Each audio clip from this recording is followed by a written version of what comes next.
பிடி சார் திரைப்படத்தினுடைய வெற்றி விழாவுக்கு வந்திருக்கும் மரியாதைக்குரிய பத்திரிகை மற்றும் ஊடக நண்பர்கள் எல்லாத்துக்கும் என்னுடைய பணிவான வணக்கம் தெரிவிச்சுக்கிறேன். நன்றி செலுத்துகிற கூட்டம் அப்படிங்கிறனால இந்த கூட்டத்தோடு நானும் சேர்ந்துட்டு நன்றி செலுத்திக்கிறேன் எல்லாத்துக்கும். இந்த படத்தை பொறுத்த வரைக்கும் நான் நன்றி முதல்ல ஹீரோவுக்கு தான் சொல்லணும், ஹிப்ஹாப் வாதிக்கு. என்ன அப்படின்னா, அவர் நடிக்கிறதுக்கு ஒரு நல்ல கதை அப்படின்னு சொல்லி செலக்ட் பண்ணுறதோடு நிறுத்திக்காமல், அந்த டைரக்டர் அவர் ஒரு கதை சொல்லும்போது இது ரொம்ப நல்லா வரும்னு ப்ரொடியூசர்கிட்ட போய் அதை சிபாரிசு பண்ணி அது மெனக்கெட்டு ஒரு நல்ல டைரக்டர் கொண்டு வரணும்னு நினச்சாருப்பார். அதுக்கு தான் அவருக்கு நன்றி சொல்லணும். அதுக்கப்புறம் ஒரு ஹீரோ சொல்லும்போது, இல்லை இந்த ஹீரோக்கிட்ட ஒரு ஜட்ஜ்மெண்ட் இருக்குது, அவரும் ஒரு டைரக்டர்லாம் பண்ணியிருக்காரு, கதை எழுதியிருக்காருன்னு சொல்லிட்டு அதுக்கடுத்தியாக இப்போ இளவரசு சொல்லிட்டு போன மாதிரி அந்த மாதிரி கதையாக இருந்தால் கூட இது எல்லாத்துக்கும் அல்லவே அந்த கேரக்டரு இந்த படத்தில் ஒரு கேரக்டர்னு சொல்லியிருக்காங்கன்னு சொல்லிட்டு கணேஷ் அவர்கள் அதை அக்செப்ட் பண்ணிட்டு பண்ணது அடுத்தபடியாக அவங்களுக்கு நன்றி சொல்லணும். அப்புறம் பாராட்ட வேண்டியது கார்த்திக் அவர்கள். என்னென்னா, இவர் சான்ஸ் வாங்கி கொடுத்து அவர் சான்ஸ் கொடுத்து அதுக்கப்புறம் கிடைச்சதை ரொம்ப பொறுப்பாக ரெஸ்பான்சிபிளாக அந்த படத்தை கதையோசனை எழுதி பண்ணியிருக்காரு. அது தனக்கு கிடைச்ச ஒரு சந்தர்ப்பத்தை நல்லபடியாக பயன்படுத்திக்கிட்டார், கடுமையாக உழைச்சார் அப்படின்ட்டு அவருக்கு என்னுடைய பாராட்டை தெரிவிச்சுக்கிறேன். அவர் ஈரோட்டுக்காரங்கிறது படம் ரிலீஸ்க்கு அப்புறம் தான் தெரிஞ்சிட்டு, நானும் ஈரோட்டில் பிறந்ததுனால பாசம் மட்டும் அதே மாதிரி இருக்கேன்னு சொல்லிட்டு என்ன ஷூட்டிங் அப்பெல்லாம் கவனிச்சிக்கிட்டு இருந்தேன். சரி, அந்த சைடாக தான் இருக்கணும் அப்படின்ட்டு. அப்புறம் நான் பிறந்த ஊரில் தான் அவரும் பிறந்திருக்காரு அப்படிங்கிறது அதுக்கப்புறம் தான் தெரிஞ்சுக்கிட்டேன். அது ஒரு கூடுதலான ஒரு சமாச்சாரமாக இருந்தது. சரி, நம்ம ஊர்லேருந்து ஒருத்தர் மறுபடியும் அவரும் வெற்றி கொடி நாட்டிட்டார் அப்படின்ட்டு. அப்புறம் இங்கே பேசும்போது இந்த தொகுத்து வழங்கின ஐஸ்வர்யா அதுக்கு பேசுறதுக்கு என்ன மேட்ரு இருக்குன்னே தெரியலையே, என்ன பேச போகுது அப்படின்னு சொல்லிட்டு இதை எல்லோரும் நன்றி சொல்லுவார்கள் அப்படி இப்படின்னு சொல்லி சுருக்கமாக முடிச்சுட்டு போகுதுன்னு நினச்சா அவங்க பல விஷயங்களை சொன்னாங்க. படத்தை பற்றியெல்லாம் நிறைய விஷயங்கள் அது அந்த மெட்டீரியல் இதெல்லாம் ரெடி பண்ணி வச்சுக்கிட்டேன், வரும்போது எழுதிக்கிட்டே உட்காந்துருந்தாங்க. அதுக்கப்புறம் அவங்க பேசும்போது பரவாயில்லையே, விவரமாக பேசுகிறாங்க, நிறைய மேட்டர்லாம் ரெடி பண்ணிட்டாங்க. அப்புறம் இன்னொருத்தர் அவங்க பக்கத்துலேயே அந்த கடைசியில் உட்காந்து யாரோ ஒருத்தர் எழுதிட்டு இருந்தார், யாருன்னே தெரியல. அதுக்கப்புறம் பார்த்தா ஆர்ட் அவரும் உட்காந்து என்னமோ நோட் பண்ணிகிட்டே இருக்கார் அப்படின்னு கவனித்தேன். அப்புறம் ஆர்டர்னு அப்புறம் சொன்னாங்க. அப்புறம் இப்போ பேசும்போது தான் கவனித்தேன், அவர் நிறைய விஷயம் வச்சுருக்காரு அப்படின்னு சொல்லிட்டு.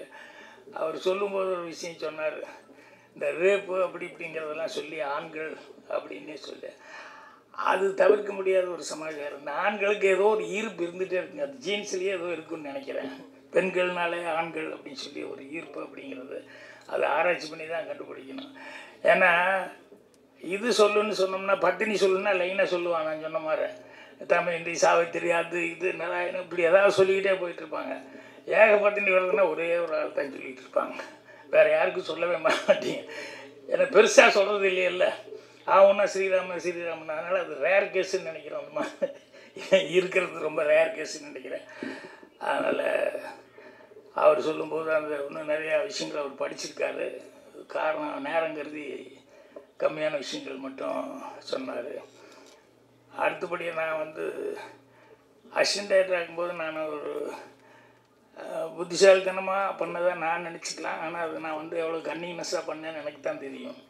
என்னென்னா, இந்த அசிஸ்டன்ட் டைரக்டர் ஆகும்போது கிளாப் கொடுத்துருவாங்க. அந்த கிளாப்பு நம்ம தான் கிளாப் அடிக்கணும். அப்புறம் அது அவ்வளோ பெருசாக அதை தூக்கிட்டே சுற்றிட்டு இருக்கணும். அதோடைய இந்த டைலாக்கு ஸ்கிரிப்ட் அது இதெல்லாம் வச்சுட்டு இது கிளாப் அடிக்கிறதுன்னா ஒவ்வொரு ஷாட்டுக்கும் அங்கே நம்ம ரெடியாக இருந்து கிளாப் காமிக்கணும், இல்லைன்னா அடிக்கணும். அப்படிங்கிறதுனால இது ஒரு இடைஞ்சலாகவே இருக்கு. மற்ற ஆர்டிஸ்ட்டு போய் டைலாக் சொல்கிறதுக்கோ அதுக்கோ இதுக்கோ அதெல்லாம் கவனிக்கிறது மற்றதுக்கெல்லாம் இது கிளாப் அடிக்கிறது பெரிய ஒரு தொல்லையான வேலையாக இருக்கு. இது எப்படியாவது அவாய்டு பண்ணிக்கணும் அப்படின்னு சொல்லிட்டு இது எப்படிடா அவாய்டு பண்ணுறதுன்னு சொல்லி பார்த்தேன்.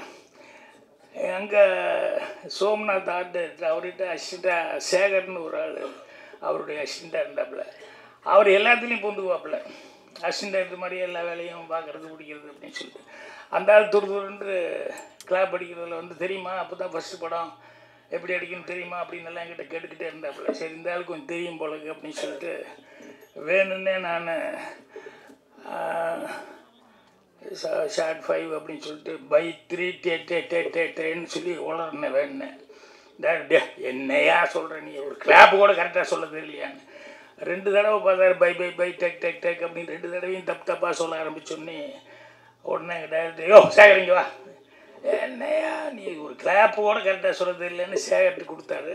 அவன் ஸ்டைலாக வாங்கிட்டு அப்படியே அடித்தான். அதோடு சரி நான் அப்படியே ஒதுங்கிட்டேன். அதுக்கப்புறம் கிளாப்பே தூக்குற வேலை இல்லை. அப்புறம் தப்பிச்சுக்கிட்டேன் நான். எதுக்கு இது சொல்ல வந்தானே இவ்வளோ பெரிய கதை, இந்த இளவரசு தான் இந்த கதை எனக்கு ஞாபகம் வருது. அவருடைய தொழில் வேறு, அவர் முதல்ல வந்தது இல்லைங்களா. இவர் என்ன தப்பு பண்ணி கேமராமேனு டே நீ நடிக்க போட, நீ எல்லாம் இதில் சரியாக வரமாட்டேற அப்படின்னு சொல்லி என்ன சொல்லி அனுப்பிச்சாங்கன்னு தெரியல. ஆனால் இன்றைக்கி ஸ்கோர் பண்ணிட்டு இருக்காரு. எல்லா கேரக்டரும் காமெடியும் பண்ணுறாரு, சீரியஸும் பண்ணுறாரு. எனக்கு படம் பார்க்கும்போது இவ்வளோ நல்ல கேரக்டர் பண்ணிக்காரு அப்படின்னு சொல்லிட்டு அது யாருக்கு என்ன வரணுமோ அது எப்படி சுற்றினாலும் அது ஏதோ ஒரு விதத்தில் வந்து தான் சேரும். அதனால் இளவரசு அவர்கள், முனிஷ்காந்த் இவங்க எல்லாமே வந்து இந்த படத்தில் சிறப்பான முறையில் நடிச்சிருந்தாங்க. நம்ம சொன்ன மாதிரி அந்த கதையினுடைய இதை வந்து கேட்டுக்கிட்டு அவர் சொன்னதை வந்து கார்த்திக் அவர்கள் ரொம்ப மெனக்கெட்டு கரெக்டாக பண்ணியிருந்தார். அவருக்கு வந்து ஆர்ட் டைரக்டர் மாதிரி நம்ம மாதேஷ் கேமராமேன் மாதிரி இவங்க எல்லாமே வந்து இன்னும் ஆஃபீஸ் ஸ்டாஃப் முதல் கொண்டு எல்லாருமே அவருக்கு ஃபஸ்ட்டு படங்கிற மாதிரி இல்லாமல் எல்லாருமே ரொம்ப நல்ல கோஆப்ரேட் பண்ணியிருந்தாங்க. ஸோ அந்த படத்தில் வேலை பார்க்கும்போது ஒரு ஜாலியான ஒரு டீமாக வேலை பார்த்துட்டு வந்தோம். அப்புறம் படம் பார்க்கும்போதும் ரொம்ப நிறைவாக இருந்தது. முன்னாடியெல்லாம் வந்து 50 ஒரு 100 நாள் ஓடினா தான் படம் அதுதான் வெற்றி விழா வரும். அப்புறம் 175 நாளுங்கிறது இப்போ அப்படி இல்லை. 5ஆவது நாள் 7ஆவது நாளே வந்து வெற்றி விழான்னு. அப்புறம் படம் வந்து முன்னாலெல்லாம் ப்ரிவ்யூ அப்படி இப்படிங்கிறதெல்லாம் இருந்தது. இப்போல்லாம் தேட்டரில் தான் கொண்டு போய் ப்ரெஸ்ஸையே கொண்டு போய் உட்கார வைக்கிறான். ஏன்னா முன்னாலேயே சொல்லிகள் ஏதாவது கெடுத்து விட்டா என்ன பண்ணுறது அப்படிங்கிற மாதிரி இவங்களுக்கும் பாதி பயம், யாரும் தைரியமாக படமும் போடுறதில்ல. ஆனால் இந்த படமெல்லாம் வந்து ரிலீஸுக்கு முன்னாலேயே கரெக்டாக வந்து ரொம்ப நம்பிக்கையோடு வந்து கணேஷ் அவர்கள் வந்து இந்த படத்துக்கு வந்து ப்ரெஸ் மீட், ஏன்னா நான் வந்து படம் பார்க்குறதுக்கு முன்னாலேயே எனக்கு ப்ரெஸ்ஸில் பார்த்துட்டு எனக்கு ஒரு 5-6 பேர் ஃபோன் பண்ணி சார் படம் பார்த்தோம் நல்லா இருந்தது அப்படின்னு சொல்லி சொன்னாங்க. ஸோ அந்த மாதிரி இப்போ சீக்கிரமாகவே இந்த வெற்றி விழா அப்படிங்கிறதெல்லாம் இல்லாமல் எப்படா ஒரு 50 நாள் ஓடி வெற்றி விழா இல்லை 75-100 நாள் அப்படிங்கிற மாதிரி இப்போ அது ஒரு கனவு மாதிரி ஆகிப்போச்சு. ஏன்னா அதுக்கான வாய்ப்புகளே இல்லாத அளவுக்கு அது விஞ்ஞான முன்னேற்றத்தில் அப்படி தான் வரும். ஏன்னா இப்போ ஒரு ஏல ஓடி பியில் ஓடி சியில் ஓடி அப்புறம் கடைசியில் டென்ட் அப்படின்னு வர்றது இல்லாமல் இப்போ ரிலீஸே 10th வரைக்கும் வந்துருச்சு அப்படின்னு சொல்லும்போது நம்ம எதிர்பார்க்கவும் முடியாது அவ்வளோ நாள் ஓடும்ட்டு. இருந்தாலும் அதையும் தாண்டி 25 நாள் 50 நாள் அப்படிங்கிறதெல்லாம் சில நேரங்களில் இந்த மஞ்சுமல் பாய்ஸ் எல்லாம் பிடிச்சிக்கிச்சுல்ல, ஒரு பெரிய பொடி பிடிச்சிக்கிட்டெல்லாம் அந்த மாதிரி படம் எடுத்து நல்லா ஓடுற அளவுக்கு எல்லாருமே மேக்ஸிமம் முயற்சி பண்ணோம். ஸோ இந்த படத்துக்கு பத்திரிகையாளர்கள் உண்மையிலேயே ஒரு நல்ல ஒரு விமர்சனங்களை கொடுத்து உங்களுடைய சப்போர்ட்டுங்கிறது பெரிய லெவலில் இருந்தது. அதனால் மேலும் மேலும் இந்த மாதிரி டீம் வளர்கிறதுக்கு பத்திரிகையாளர்களுடைய இதே மாதிரி சப்போர்ட் இருக்குன்னு சொல்லி கேட்டு என்னுடைய மனமார்ந்த நன்றியை தெரிவிச்சுக்கிறேன். நன்றி, வணக்கம்.